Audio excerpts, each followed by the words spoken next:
whole process really taught me that success isn't linear. Sometimes all those twists and turns are what really makes you value the things that are important. That's Noora Raj Brown, the Executive Vice President of Brand at Goop. And this is Make Yourself at Home, the podcast that takes you into the homes of people you admire to show you a side you don't usually get to see. I'm Kristen Twyford, and every week we'll talk to someone at the top of their career to explore holistic success and how work and home are inextricably intertwined.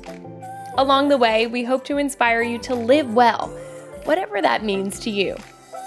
Make Yourself at Home is presented by Nines, the household management app designed to help you manage your home and everything that comes with it, so you can live with ease.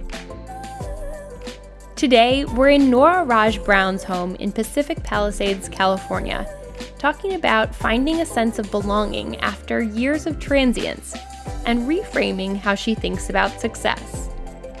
After a career in fashion, Noora joined Gwyneth Paltrow's modern lifestyle startup in 2016 as their first head of communications. And since then, she's been on the front lines of Goop's biggest headlines, taking the heat and helping the brand push the conversation forward. For a long time, she was focused on the grind. But in 2020, a challenge in Noora's personal life started to change how she thinks about goals in work and in life when she and her husband were told they couldn't have kids.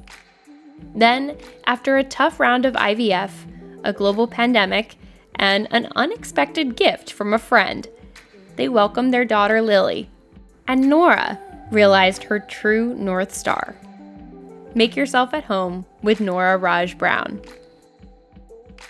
Well, Noora, thank you so much for welcoming us into your home. We're so excited to be here. Of course. Come on in. To start out, I want to hear, what does home mean to you? Sure. So I think, it's funny because we've been in sort of a transient physical home for a long time, actually. But obviously we've been able to create this wonderful place of home. So for me, it's really just about being around family, and kind of, again, being able to create that place of like safety and comfort and warmth, wherever you are. Absolutely. Tell me more about that transience. I know that you have moved kind of recently and now you're in the middle of a big home project. Tell me about all of that. Yes. Hence why my current home was kind of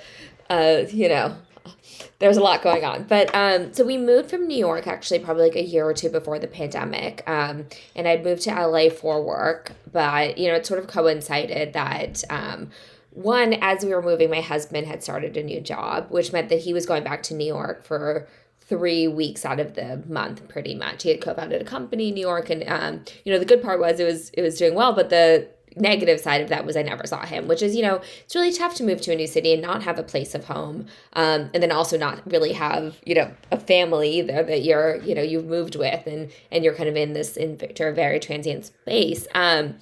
And then COVID happened. So, of course, during COVID, it was really lovely because I think at that point we really did start to feel this sense of home. But also because of COVID, we've been working on a house for like 2.5 years that's had all sorts of crazy delays that I think a lot of people are probably familiar with. And so as a result, like, again, that place of home has been really kind of stuck in the middle. And I think it's something that I've been craving and been really excited to have a physical place that, I can call home and that, you can take pride in, and you can, invite people over and be so excited and have all of your stuff. And you're kind of like, I've always been very aesthetically driven. So, home for me has always been such an expression of personality. So we love our current home, but it's definitely been a transition for the last couple of years. Mm-hmm. Well, I want to dig into that aesthetic. I know that you came from fashion and now working at a lifestyle brand like Goop. It has to impact, how you want your home to feel. And working for a lifestyle brand, you have to think about, optimizing your own lifestyle all the time. Does it seep over into how you're building your home and how you're building your own lifestyle?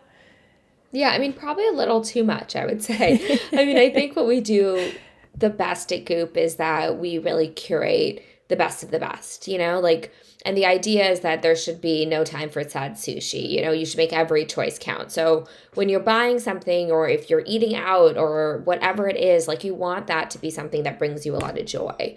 And I very much subscribe to that mentality. But I think as a result, and just because I have always been so aesthetically driven and came from fashion, I get obsessed with, like, even the way that, like, our kitchen utensils look. And I have these really beautiful ones that I bought on Goop, actually. But it's hilarious, right? Like, my husband's like, do you need to find, like, the toilet paper holder that's, like, actually beautiful?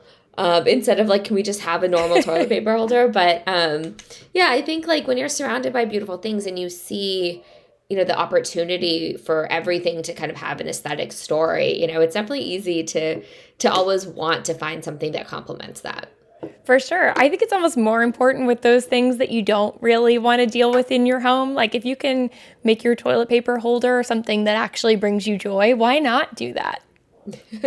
Well, it's hard. It's harder than it looks, but we did have this really gorgeous, like, floral printed toilet paper on Goop for a while. And it was, like, recycled and all of these things. And I was like, it's so funny. It kept selling out. I actually did not buy that, but the one thing I didn't buy, but it kept selling out. Amazing. And now you've been working on your home for 2.5 years. That's a long time to think about it. What is your vision for your home? How do you want it to feel? So I lived in New York for almost 15 years, and I think even though I'm from California, that New York sensibility, I think, really got to me in a lot of ways, in that, we're moving to Pacific Palisades, which is an area of LA that's right next to the beach, and it's near Malibu, and there's a very, like, light, airy kind of vibe to the place. So normally when you go into a house in the Palisades, a lot of times they do, like, really beautiful whitewashed floors and, big open spaces and that kind of stuff. And for some reason, I decided I wanted to do the exact opposite. And instead, I wanted to go back to my New York roots and do more of, like, an Upper East Side 1920s townhouse vibe. So, we went with, like, smaller rooms, not a big open space. There's, like, some moody elements to the design. I really wanted people to come in and feel the difference between the rooms and sort of what each of purpose is for each of those rooms versus I think sometimes you go into this big open space and it's beautiful and airy and all those things, but that the intimacy sometimes gets lost. Yes, I love that. And so thinking about, your vision and now spending all this time bringing it to life, I know you're working with a designer. How does that feel, turning it into a reality? I mean, it's not reality yet. Yeah.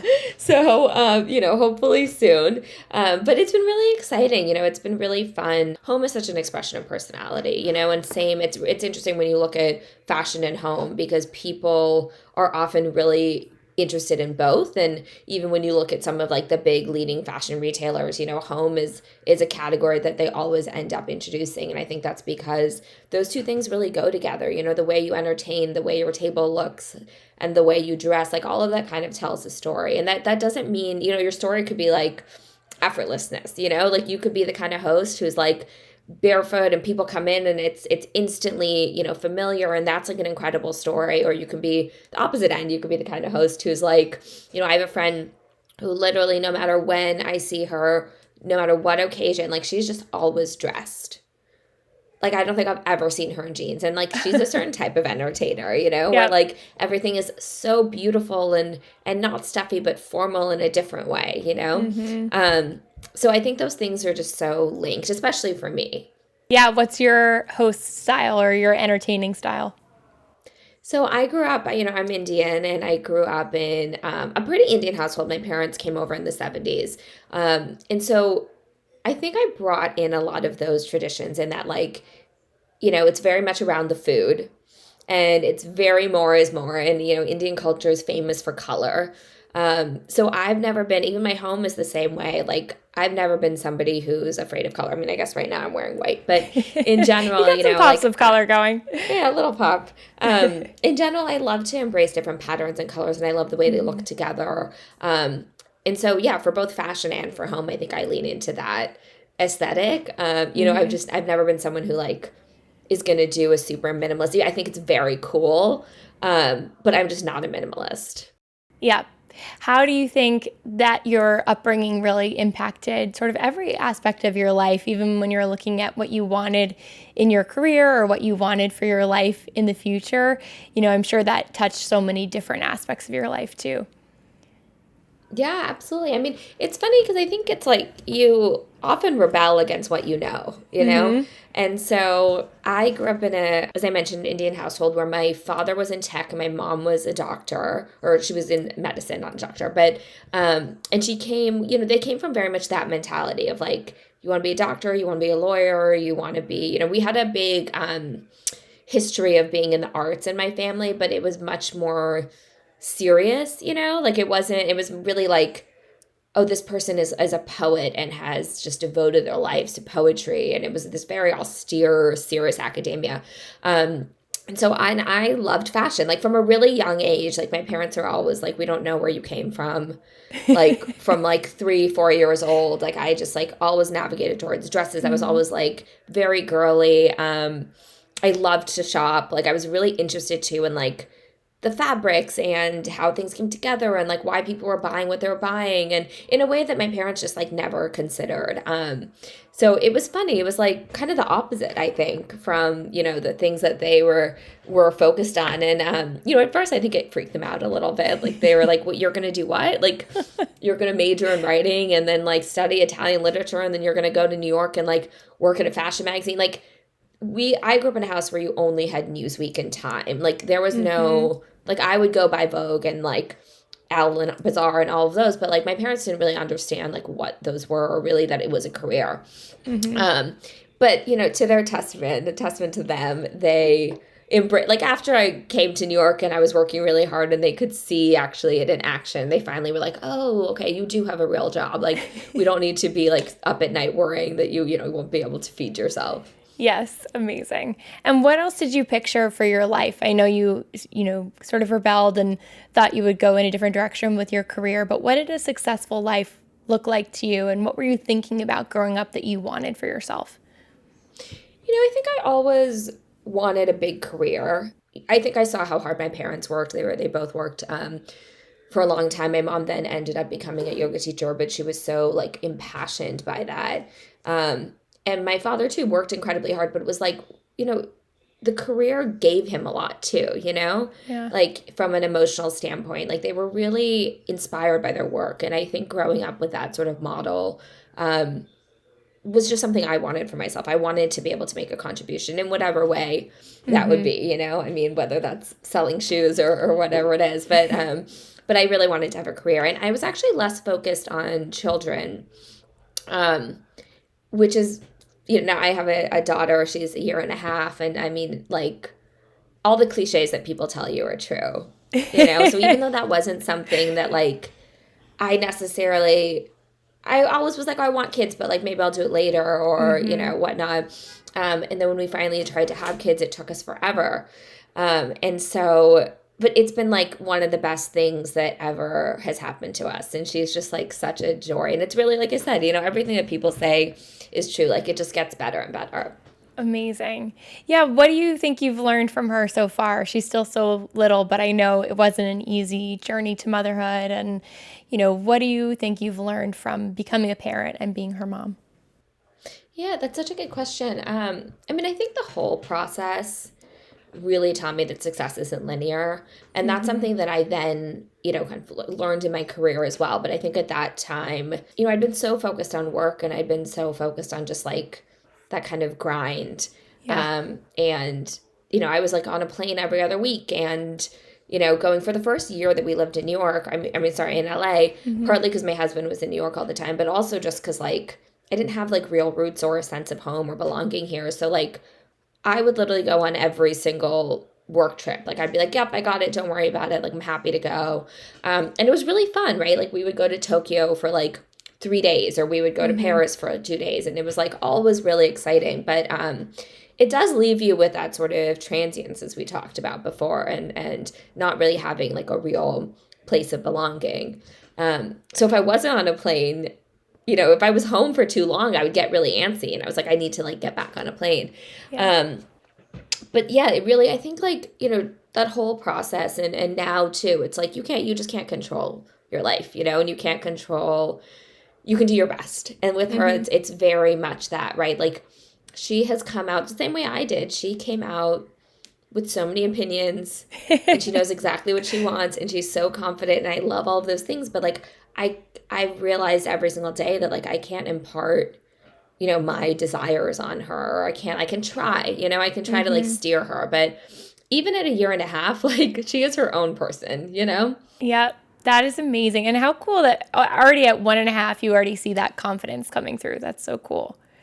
I mean, it's very cool, but it's also like, I'm like, oh my gosh, like, I do not know, like, how I'm going to be able to, like, continue to discipline you, because it's hilarious. Like, she's just, like, she just really is her own beast in her. She has this incredible personality, and she's so curious. And, again, all these things that I want to preserve and appreciate. But, yeah, it's also, like, what's the balance between, preserving that and then also, teaching them to be considerate and a good person, and, kind of setting boundaries and consistency. And so it's a lot to think about. Yeah, and you mentioned, learning that success isn't linear. And I know that you're such a goal setter in your career, and that's, sort of a core part of your personality.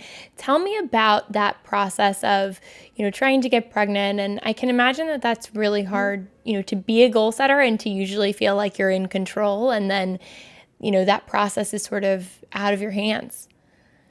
Yeah, I mean, it's such a good way to put it, because that really is like the first lesson, right? But so basically, as I mentioned, we kind of were a little late to start trying. When we moved to LA, and most of my friends had probably 2-3 kids at this point. And when we moved to LA, we were like, okay, like, this is probably like the right time, and we should really start. But again, we were not in the same place. We were both always on planes. We were like, I still remember when we first like went and got the tests, and they called us and they were like, we're really sorry, but like, we don't think you can have kids. Like, you guys need to start looking at adoption or a sperm donor or things like that. And obviously that's, news that's really tough to hear. And of course they were like, please go get a second opinion and see what else you can do, etc. But like, this is, what the early test came back. And even at that time, like, I remember scheduling all of these tests, and like, I'd be like, okay, well, I can only do IVF from like the 24th to the 28th. Like, my transfer has to be at this time and blah, blah, blah, because I was so scheduled. And, it's funny. It's like, it didn't work. And I don't know if that's why it didn't work, but like, I think because I was trying to control every step of it, there's also, you have to let go a little bit. And when the first time we did IVF, I remember being in Paris, and I was at a gorgeous restaurant, like literally like right next to the Eiffel Tower. It's called Giraffe. It's like this beautiful place. And then I got a call from my doctor saying that, none of the embryos had lived, and we weren't going to be able to actually move forward. And we were kind of like back to square one, because at this point I'd like put all of my eggs in this basket, to like literally. Right. And so we, and that, when that happened, that was like 2 weeks before the pandemic started. So we went back and we got home, and they basically were like, it's technically an elective surgery. So like, we can't do it right now. It's COVID. Like, the hospital's overrun. Like, there's this crazy thing going on. Like, you guys are just going to have to wait. Wow. And going back to your idea of home, like, that's really when I think we started to feel at home in LA. And as a result, I wonder if like, that's when in some ways, the baby, wherever she was like, okay, like, I feel like there's a place where I can come into now. Wow. That is amazing. And so then you guys got pregnant naturally, right? After all of that. Yeah. So I think it was about 2 years after that, wow. After we first tried, or about a year and a half. But it was really interesting. We went because it was COVID, we ended up on the East Coast for a summer, and we were sort of just like, there working in this like tiny little house, like a very COVID story. And somebody actually gave us a cat as a gift, which is the most insane gift to give anyone. But it sort of worked out for the best. But, it was actually one of our very close friends, and they got us this cute little kitten, and they said, and she was pregnant. They just got newly pregnant. And she very sweetly said, I got you this kitten. I named it Rainbow. You can obviously change the name, but I'm hoping this can be your rainbow baby until you have a real one, which was very sweet. That is amazing. And it's so fun. Yeah, it was like so thoughtful. I mean, also we were like, what do we do with this cat? Like now we have a full-on cat that we Are like you cat don't even people? live here.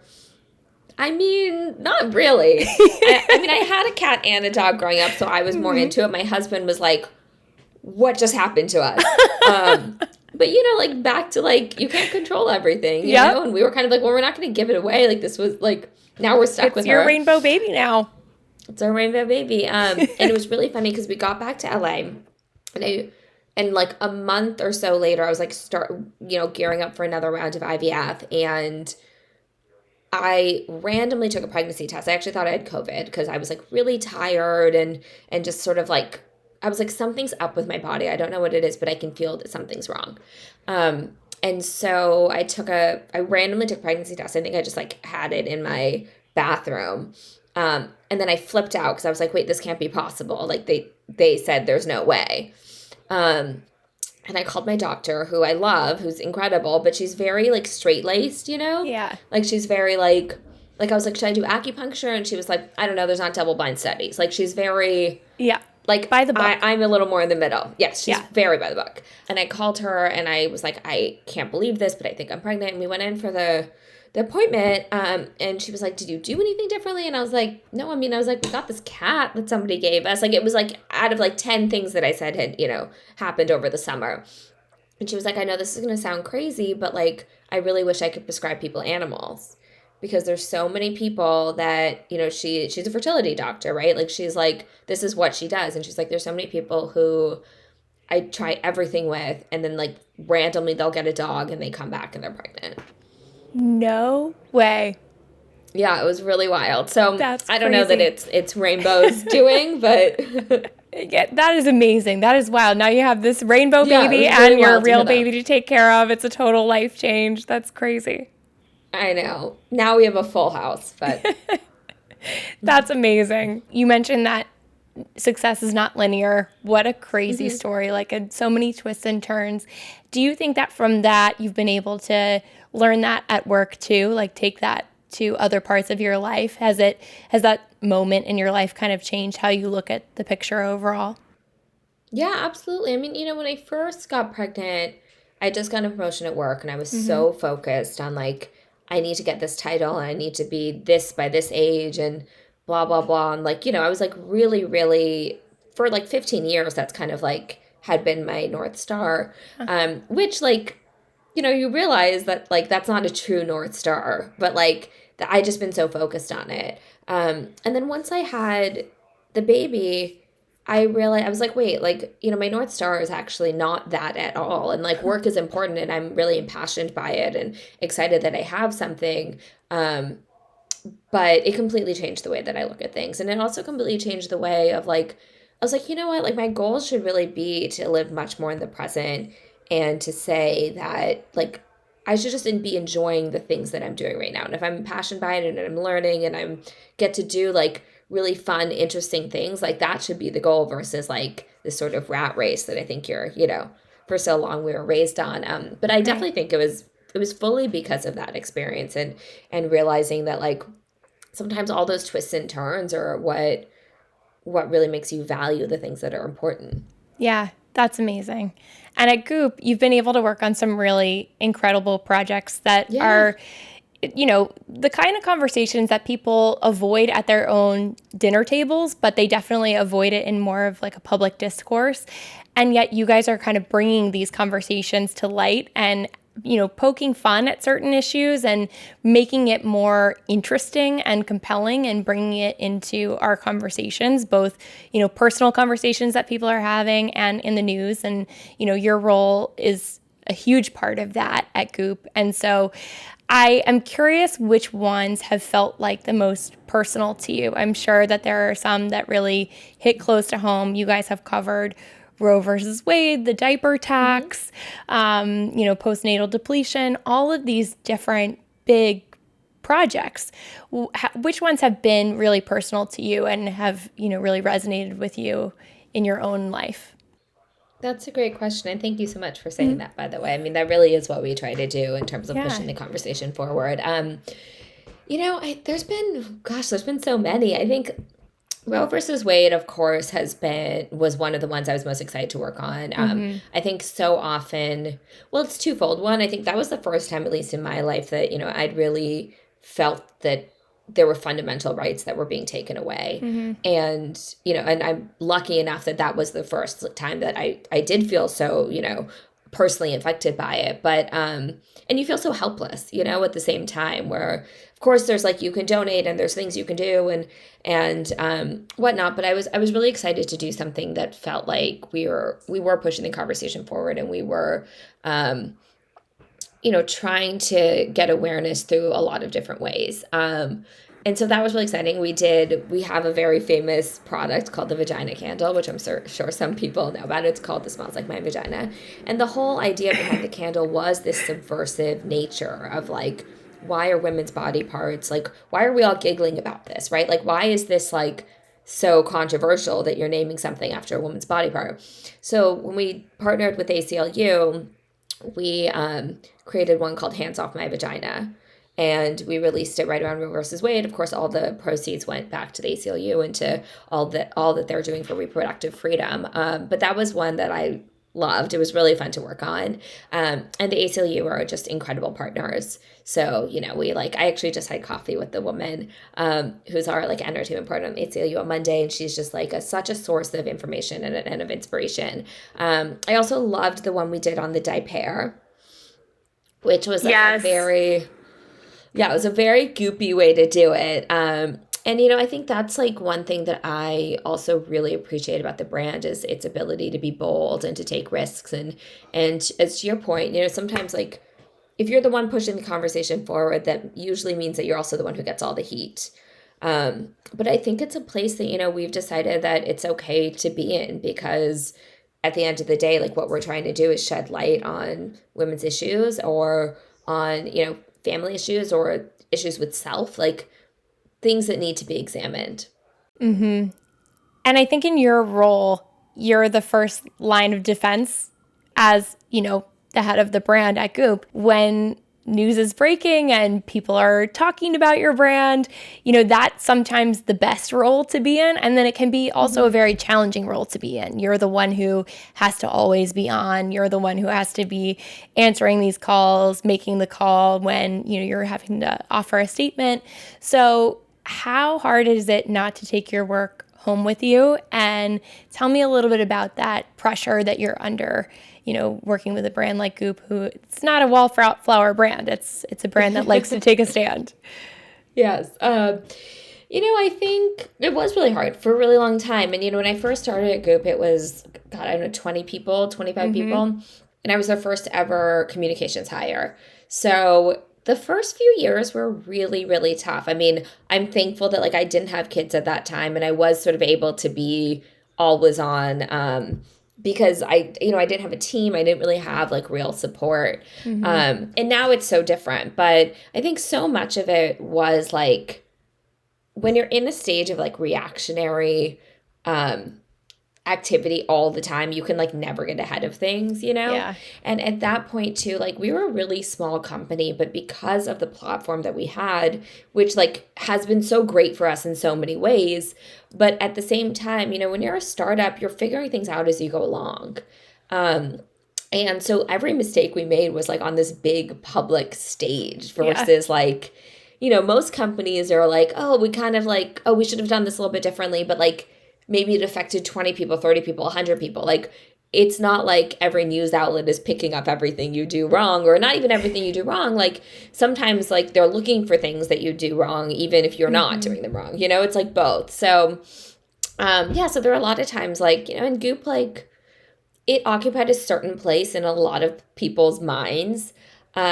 So we dealt with a lot of headlines that weren't true. We still do, Yeah. But I think now, or at least my hope is that now people understand what the brand's really about. And it's not, we never mean to provoke just for provocateur's sake, right? We always are trying to do it for a reason when it happens. So the vagina candle is a perfect example. As I mentioned earlier, yes, of course, that's a candidate. Like, actually, when we first put it out, we didn't even actually know that it was going to turn into such a thing. But, like, yes, obviously, it's become a thing. But if you go back to the message of why it was made, it's actually a very, like, cool punk rock feminist statement. And it's actually cool. There was a company in Canada, I think, who released a candle, just like we just, like, read about it online. I didn't, they never even reached out to us, but they released a candle, like the male version, and it was like, this smells like, what you can imagine. And they priced it at like 16% higher or something like that to represent the wage gap in Canada between men and women, and kind of did that as a stunt. And that was so cool. I was like so excited that we could inspire something like that. We were all sitting around the table being like, oh man, that was like brilliant. We should have done that. But yeah, I think like that's what I just hope people understand, is that there's never something on the site that's just there to like make people mad, Yeah. Like if something's on the site, it's because we actually believe there may be a better way of doing things. And I think, consciously uncoupling is such a good example of that, right? Like when GP first was getting divorced and was like, how do I do this in a way? And to her testament, she's somebody who will always look at the status quo and say, is this right? Like, is there a way to do things differently, And I think that came from just one, who she is, but also like not growing up with the same like traditional, references that we all had, or education that we all had of like, this is the right way to do it. And so when she looked at that, she was like, is there a way to do this where like, I see so many people and they're like, I was the child of divorce and it really screwed me up and et cetera. And she's like, is there a way that we can do this where the kids don't have that reaction? And that's where, this idea of consciously uncoupling came from. And it really is like, you've lived your life with someone, you've had a family with them. You really are kind of like figuring out a way to uncouple and to do it in a way that's like not terrible for everyone. And when that concept first came out, like it became such a laughing stock. Everybody was making fun of it. And now, I mean, God, this is like 10 years later, it's like part of our lexicon, and people, I think, give her a lot of credit for saying there is a nice, like, maybe not nice is the wrong word, but there is a way to divorce where you can still love each other, and it's not lip service, and it's not just like, oh, we tolerate each other. And of course, there might be moments that are really hard, but at the end of the day, like, you're doing it for the kids, and you're doing it because at one point you did really love this person, and you want to preserve that love, even if that love has now taken a very different turn. Yeah. Amazing. And thinking about, you've really grown with the brand. You've been there since 2016, and, your career has changed as the brand has grown. And I'm sure it's been full of lots of highs and lows. Can you think of a time where your home or your personal life really carried you through a tough moment at work? I mean, honestly, all the time. Yeah. Like, I think, we talk about that sense of home. Like, when things are going great, I think it's very easy to be like, everything's wonderful. Like, I don't really need this sense of home. Like, and not that you're thinking of that necessarily, but I think you're just like wrapped up in the excitement and, the forward momentum and all of those things. But when things are not going great, like, I think that's when like that sense of home is so important, And so when I have a really tough day at work, or, there's a headline that like is just so treacherous and terrible and I'm trying to figure it out, or, we've had a rough couple of years between COVID and a potential recession coming, and there's a lot of uncertainty.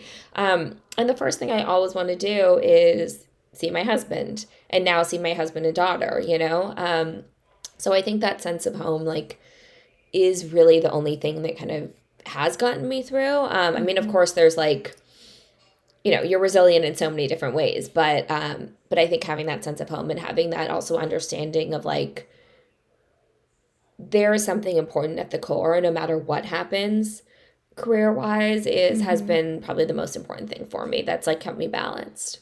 Yep. And now, what do you find that you're striving for? What are your goals today? Oh gosh, that's such a good question. I know you love a goal. I love a goal, but you know what? Like, I actually think, like, as we talked about a little bit earlier on the podcast, like, my goal is really to be in the present. Like, my goal is to enjoy everything I'm doing, I'm really lucky that being at a startup, I get to do a lot of stuff that, like, I've really no business doing. Like, I have no training. there's like, I have no idea why they gave it to me, but that's so fun. You know, it's like really fun to always be in this learning environment. So that's one side of it for sure, that I just want to continue to have really exciting work milestones, even if it's not always that linear path of like, you got this promotion or you got this raise or things like that. Like there's a lot of other ways I think to like flex that creative muscle. I think a lot about goal-wise about like what I want for my daughter.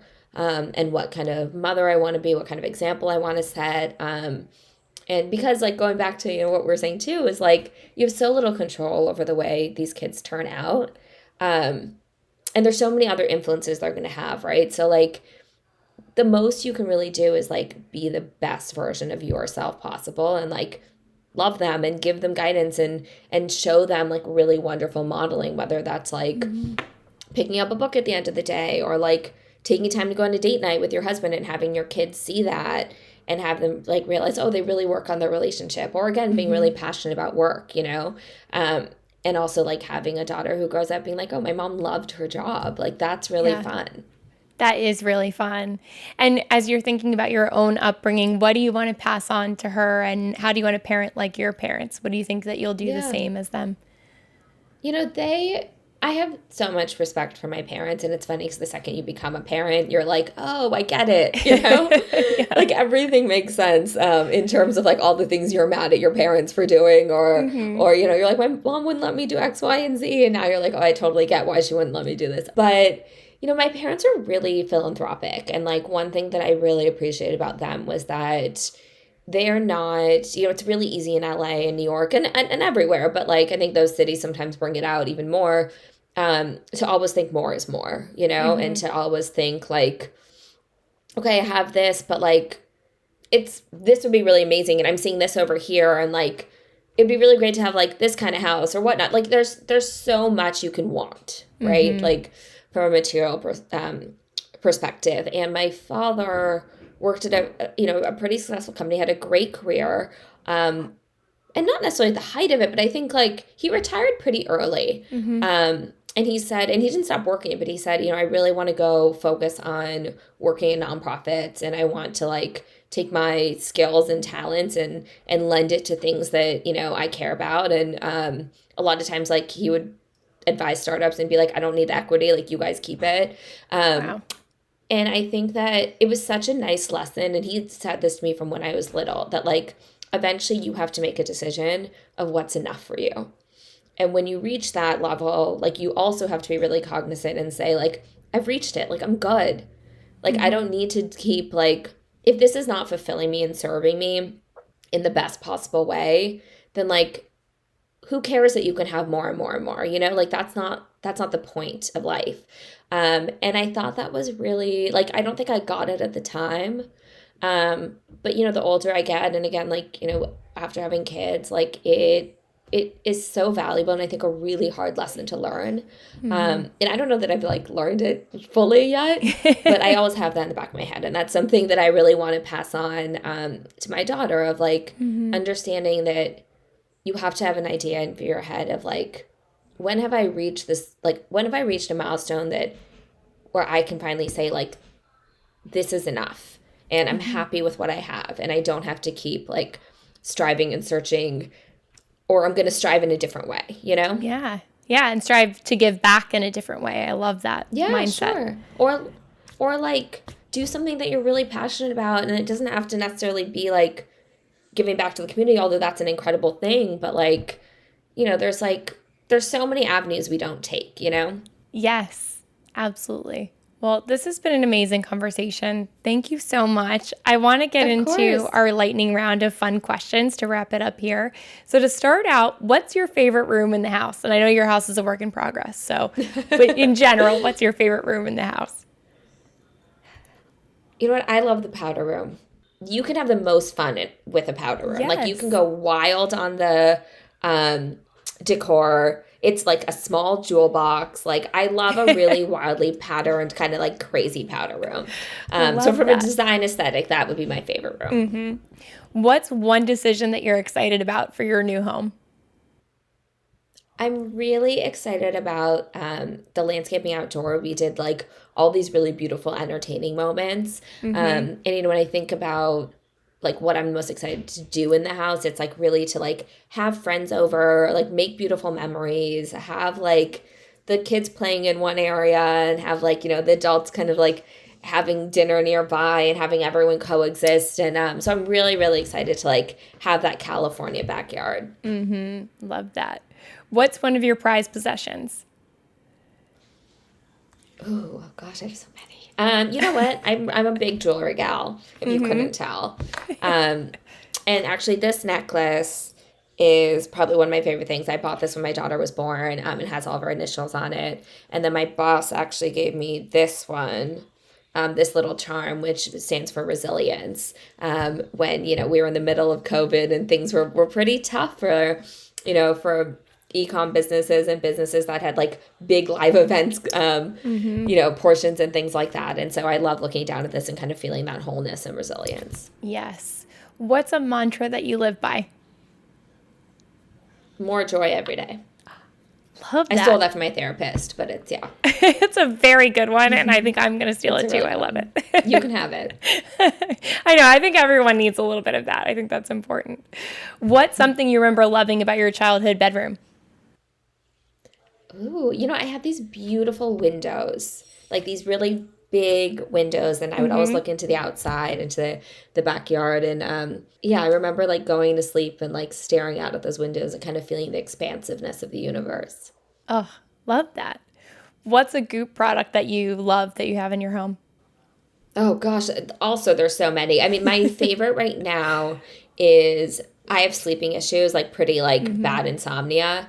And there's a product called Sleep Milk Serum that I put on before a night.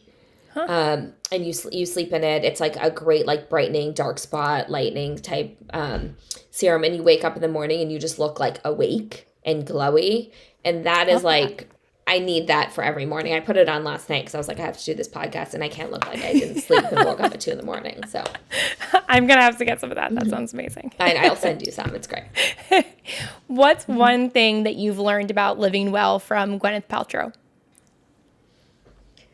Gosh, so many things too. These are all such good questions. You know, I think my favorite thing is I've learned to be unapologetic. I think if you really believe in something and, you know, you are confident that it is additive to the world, then it doesn't matter how many people tell you you're crazy or that, you know, you're completely wrong. You know, I think it's really important to listen to your gut. Great answer. What's your household pet peeve? Clutter. What is a household chore that you dread? I mean, kind of all of them. But you know what? I really hate doing the dishes. Is there one that you enjoy? I love to organize. I feel like that's on brand. Yeah, it probably is a little too on brand, but I really love to like organize and like merch the shelves and, you know, kind of get rid of clutter. What's one thing in your home that makes your life easier? Honestly, like my nanny. She's the most wonderful person in the world. Like, if it wasn't for her, I do not think that I would, you know, have any sort of balance. Amazing. Yeah, it's it takes a village. It's so important to like, totally. And I think it's so important to recognize that as well and to like, no, you can't do it yourself. You know, you can't always do it all alone. Yep. Amazing. And what inspires you to live better? I mean, we only have one life. You know, I think it's up to us to milk the shit out of it. Absolutely. Well, Noora, thank you so much. This has been amazing, and I really appreciate you coming on the show. Thank you. And thank you for all your great questions. I feel like I could have talked to you for hours. Oh my gosh, me too. Thank you.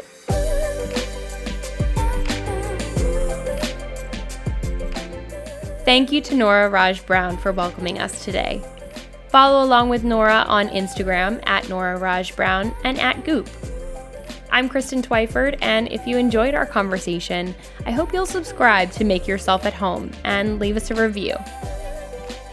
Make Yourself at Home is presented by Nines, household management software that helps you manage your properties and everything that comes with them, so you can make the most of your time at home. Learn more at ninesliving.com.